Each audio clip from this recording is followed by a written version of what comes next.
আল্লাহর হাবিব সাল্লাল্লাহু আলাইহি ওয়াসাল্লাম বলেছেন, মসজিদের আরেকটা আদব হলো মসজিদকে অতিমাত্রায় ডিজাইন না করা।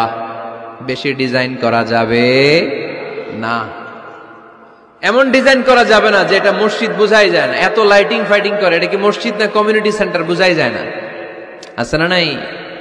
আছে। এরকম যেন আমরা না করি সম্মানিত ভাইয়েরা। বিশেষ করে মসজিদের সামনের দেয়ালে। কোন দেয়ালে?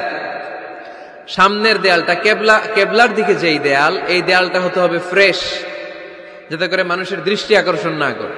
প্রায় মসজিদের দেয়ালের মাঝখানে দেখবেন আপনি ক্যালেন্ডার ঝুলায় রাখে, আছে না নাই? মৌলভীবাজারের কি অবস্থা? খিতা খবর আছে? তো এই যে ক্যালেন্ডার ঝুলায় রাখে, ওইখানে দেখবেন বিভিন্ন মসজিদের ছবি, এতিমখানার ছবি, মানুষের ছবি।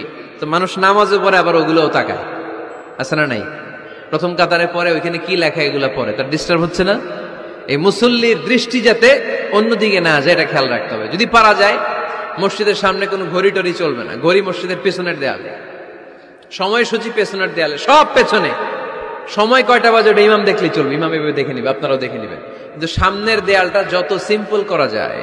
আল্লাহর হাবিব সাল্লাল্লাহু আলাইহি ওয়াসাল্লাম নামাজ পড়া অবস্থায় সামনে এমন কিছু রাখতেন না যেটার দ্বারা আল্লাহর হাবিব সাল্লাল্লাহু আলাইহি ওয়াসাল্লামের সালাতে মনোযোগ অন্যদিকে চলে যায়।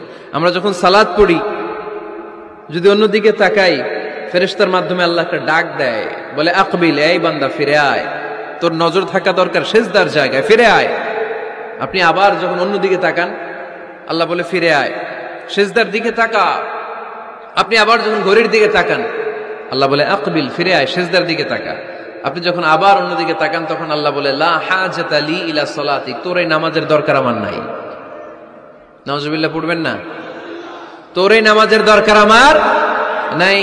অজু করে কষ্ট করে যাকে খুশি করার জন্য আপনি সালাতে দাঁড়ালেন, উনি যদি বলে এই নামাজের দরকার নাই, তা কার জন্য নামাজ পড়লেন আপনি? কথা কি বুঝতে পেরেছেন?